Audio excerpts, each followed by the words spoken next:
Again,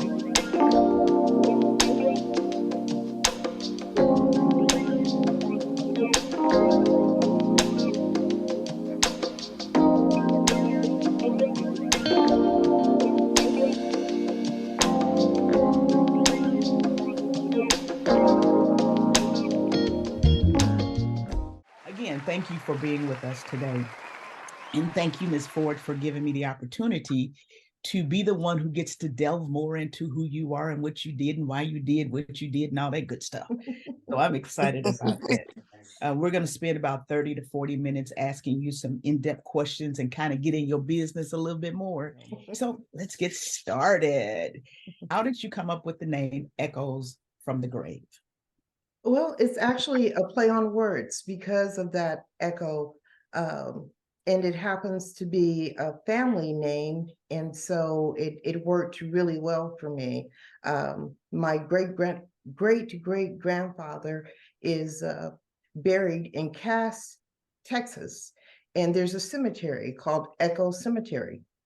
And so that's kind of how I pulled the name. And you know, the echo part of it is that we our heartbeats, you know, are in an echo chamber.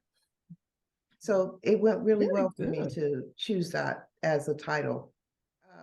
For 30 years, I said I was going to write a book, and I've always had that title. It was always going to be Echoes from the Grave. That has just been what I knew the book was going to be named.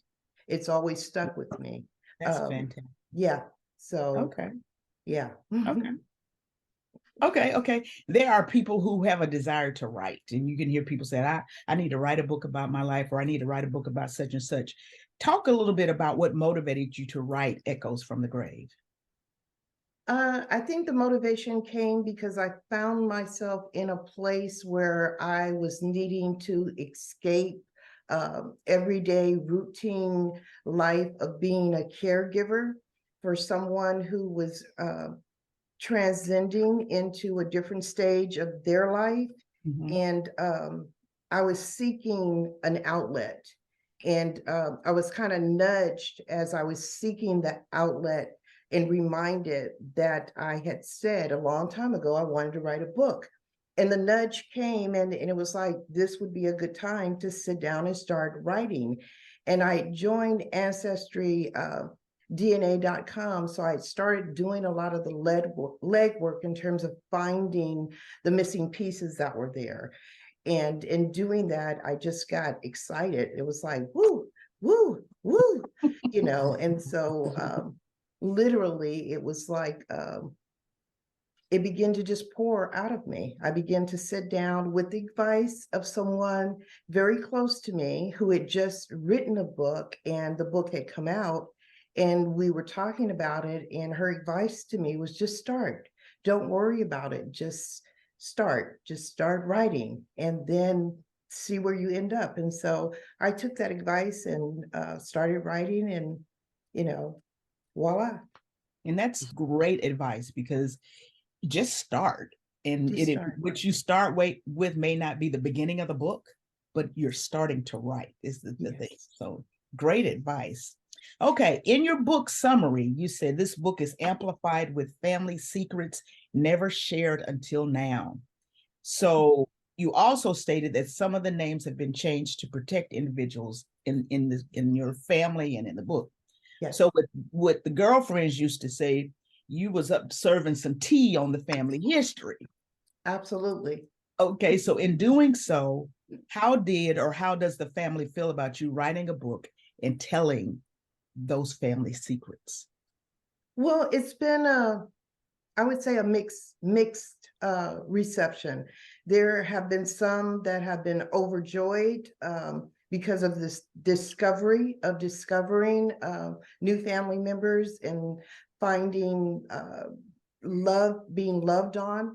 And so it's been mixed feelings because of that. But there were some who even said I should have let sleeping dogs lie. Why did I bring those bones out of the closet? You know, and so it was a mixed bag of reaction. But for me, I wanted my children, I have 7 children, to live in truth. And what I mean by that is that oftentimes we're told stories about our past, and we pass those stories on to our children.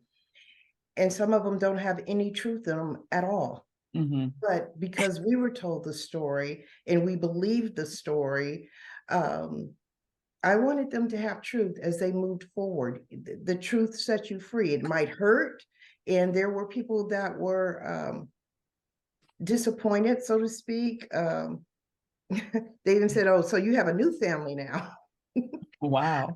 Yeah. But the heart is big, and it's enough to go around and to love everybody. And other cultures have their lineage. They can say they came from Italy. They can say they came from Spain. They can say exactly where they came from. Our stories are often broken, but it was important to me moving forward for my children to have a correct lineage, whether, they like the people, know the people, it's at least there for them to have access to. Absolutely. So, and I think you probably already answered this about what was the most difficult part of writing this type of book, being so revealing. And I think you've already answered that.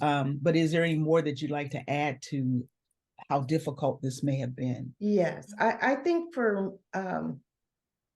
me, a lot of the emotions that were in the book, I had suppressed and didn't realize that I had suppressed them over the years. An example, in one of the chapters, I talk about leaving my daughter, Diamond. And, she's a baby, and I have to make this decision to leave her because I know that I cannot take her with me. And as I'm sitting there writing this, I'm just sobbing. The tears are just rolling. And my husband walks by and he goes, "What's wrong?" And I said, "I realized I didn't have a chance to cry myself, And so, yeah, it was at that moment that I realized, that I had suppressed those emotions because I couldn't afford to feel them, at that moment in time. And so it really was a healing process for me also, to be able to release some of the stuff I'd been carrying around for a long time. That's deep.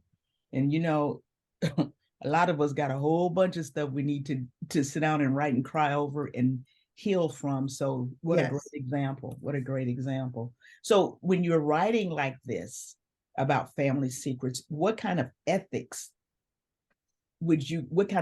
would you give concerning ethics if there's somebody who wants to do this? Well, I had a family member that's close to me, actually one of my children, and a daughter of mine out of the 5 daughters that I have. And when she read the book, she thought I sugarcoated it. And she thought I could have been more explicit. But I told her I did it like that on purpose, one, for the integrity of the people that were involved, and to give them an opportunity if they ever want to tell their side of the story. So I wanted you to be able to read between the lines and not be so explicit. So I think in terms of changing the names was one way for me to do that, and also to be aware that those emotions and feelings that I was invoking would be there for the people that I were talking about in the book also. Yes. On the positive level of that, one of Mrs. Echols' sisters who read the book gave me the biggest compliment that I ever could have received. And she said it was as though Miss Echols was writing her own story. Wow. And that just was like, voila, that was my intent. Okay. So for those of the audience that have not read your book or are not familiar with your book, give us a paragraph summary about what the book is about. The book is about, I would say, tenacity. The book is about a naive little girl who's very hard-headed and very stubborn, who has a lot of tenacity. I talk about poverty, and I talk about faith, that without faith, it's nearly impossible to continue living in hope and searching for hope, you know, and love, because I truly do believe that love covers a multitude of sin. And what sin looks like for you could look different for somebody else. But I believe that love covers a multitude of sins. So for me, the book is a passionate novel about a person who has the audacity to believe in a higher power than what is set before her, so to speak. Even for Miss Echols, her timepiece, what was set before her, the time that she was born, the Great Depression, and how difficult it was for their parents to navigate through that, but they always maintained a sense of love. And we need that more now than ever before. Absolutely. We don't seem to be loving and compassionate towards one another anymore. Absolutely. And you use the word novel, but it's more than a novel, it's a history book as well. So, you know, going to library is going to be in two sections, in the history section and in the novel section. Yes. Okay, so what is your major takeaway for readers after reading this book? What do you want them to take away from all of this wonderful literary work? Never give up. Okay. Never, ever, ever give up. No matter what you're facing, just never give up. Always believe that God is the author and the finisher of our faith, even though we may be faced with difficult tasks in front of us. But God is the author and the finisher of our faith. And he preordained you, you know, before you entered into this world. He knew, you know, what you were going to become, who you were, and everything about you. So finding your echo, as I refer to it in the book, it's like finding your radio wave frequency. We have so many options today. When I was a child, we had a black and white television, and we had 3 channels, and there was one television, and everybody watched that one television. And I do believe around midnight or so, the TV would actually go off, you know, and it would just be a screen up there. Right. But today we have so many options that I think it's hard for us to focus. And another word for that would be not only focus, but to meditate and actually sit with God and listen to what he's trying to say to you, to hear him. And for me, it was finding that right channel at the right time. So I was no longer channel surfing, and I knew beyond a shadow of a doubt what my purpose was. Okay. What I was called to do. And is your purpose revealed in the book? Absolutely. Okay.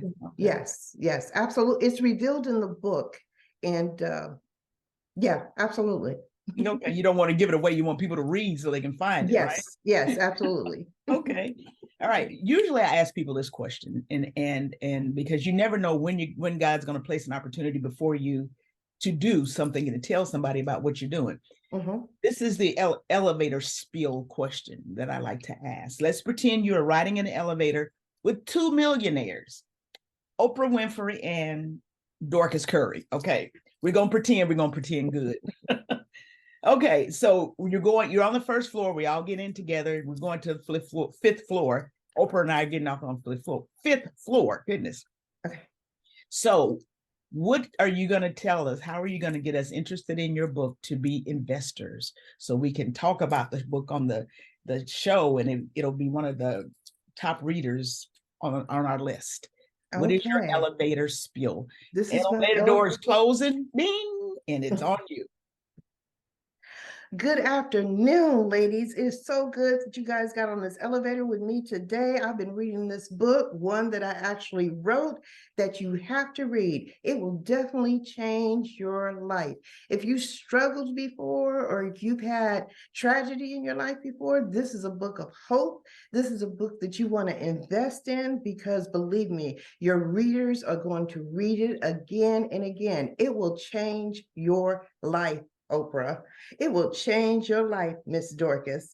I'm telling you, this book called Echoes from the Grave is a must read. Awesome. Come on, get off on the floor with us. Let's go have coffee and talk about your book. I like that. Very good. Very good. And see, a lot of people don't realize that if you have a product, if you have a book, if you have something, you have to be in your head about what you want to tell folks quickly. Yes. And fantastic job. Fantastic job. So when I think of literary success, I think of Maya Angelou, Toni Morrison, John Baldwin, Michelle Obama. Yes. What does literary success look like for you? All those names that you named above, but personally for me, the literary success meant that I started something and I completed it. Considering not graduating from high school, going to community college and having some college background. But for me, it was starting something and completing it. And that was so important to me. I read a lot and I love all kind of authors. But in terms of, I would call myself a lay person. I tried to make this in everyday people terms. I didn't want to use words that I didn't even understand. So I wanted it to be simple for everybody to grasp and understand. And so I literally made it a short read on purpose, so that I could continue writing. Yeah. Yeah. So yeah. Okay.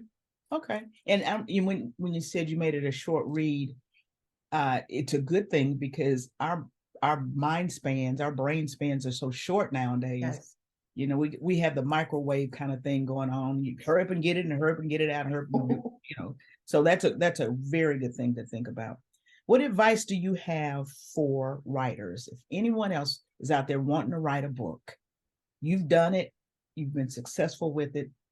What advice do you have? Start, number one. And for me, when I started, it looked like chicken scratch. And sometimes I would go back to my notes and I couldn't even read them. I was like, what was I trying to say here? What did this mean? And so I'd put it aside and I'd go back. Just continue to write. Even if it looks like chicken scratch, just continue to write, and play around with it. Continue to, it's okay to erase it. It's okay to start over, but just keep at it. Just keep going until you feel comfortable enough to turn it over to an editor that can correct all of those grammar mistakes that you made and misspellings that you made, and put the punctuations in and fix it for you. And that's what, I was able to do with Curry Brothers Publishing, is they were able to do a lot of the editing.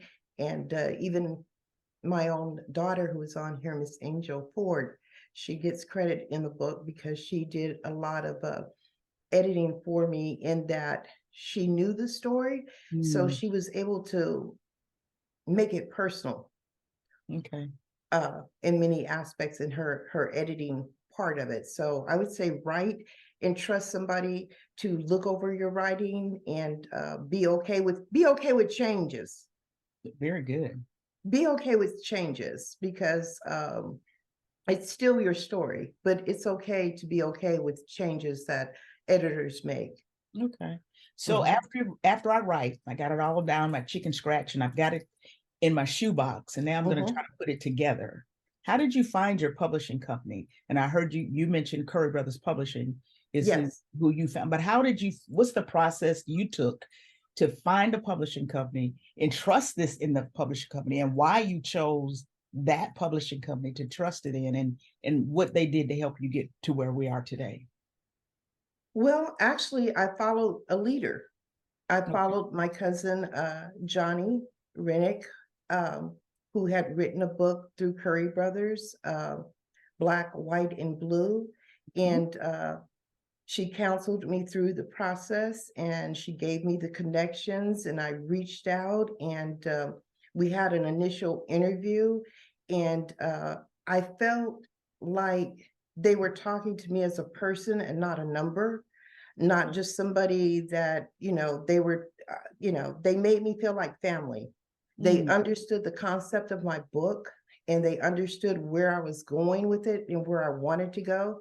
And because of their experience, they were able to help me get there just by listening to me. And it took several conversations over a period of time for us to get it all together. But I trusted their experience because they had done it before. And it being a Black publishing company, I think they understood my story. Awesome. And so that was very important. But Robert and Gerald both walked me through the process, literally held my hands and kept me going, and I would encourage anybody that's thinking about writing a book to check out Curry Brothers Publishing, because they have an awesome team. Very good. Thank you so much. Okay, so this was your first book, is that correct? Absolutely. Your first book. Are there any more books on the horizon? Any more secrets we need to look for? Oh, yes, ma'am. So, Echoes from the Heart. Echoes from the Heart will be coming out next year. And I'm hoping for a summer release of June. And it will actually pick up from where I left off, speaking of Miss Echols, and I'll continue the story from there. Yes. And so, Echoes from the Heart will be part 2 of the series. So somebody said to you, you sugarcoated it. Are you going to sugarcoat in this one? I like my style of writing. All right. I like my style of writing because I think that I'm not one personally who flaunts as a woman. So I like the elegance of being able to be mysterious and you having to read between the lines. And I don't necessarily think that's sugarcoating it, but I don't think that I have to have, I don't have to sell sex to sell my book. Okay. Can I be honest? Yes. Yes. Okay. And you said this comes out in the summer of 2024? Yes, ma'am. Is Curry Brothers publishing this one as well? Yes, ma'am. Okay. Very good. But I wish you and pray for you the most largest of success with all of your projects. You have opened up doors where people have not been able to open, and you're sharing things and all that good stuff. So to you, I do take my hat off and say congratulations. If anyone in the audience or anyone in the listening audience after this initial live interview is interested in ordering Miss Ford's book, Echoes from the Grave, you can go to currybrotherspublishing.com and go to the shopping, to the store. I think it says store. Go to the store and you can find her book in there. And I believe Joni Reddick's book is in there as well. You can look at those 2 books as well. Okay. Awesome information. Is there anything else you want to summarize? Just that I'm very grateful for everyone that's taking this journey with me. I'd like to say hello to Miss Bernice, who's on the line. I had an opportunity to present my book at Agape Love Connections last weekend, and they help send funds to schools in Liberia. And it was a last minute invite, but I went, and it was an awesome, awesome event. Everybody was so kind and so generous, and I really enjoyed myself. So thank you, Bernice, for that. And Agape Love Connections and your work that you're doing in Liberia. And hopefully I can go to Liberia one day. Well, very Yeah. good. While we have you on the line, Mr. Curry, will you introduce yourself and tell us a little bit about Curry Brothers? Be glad to.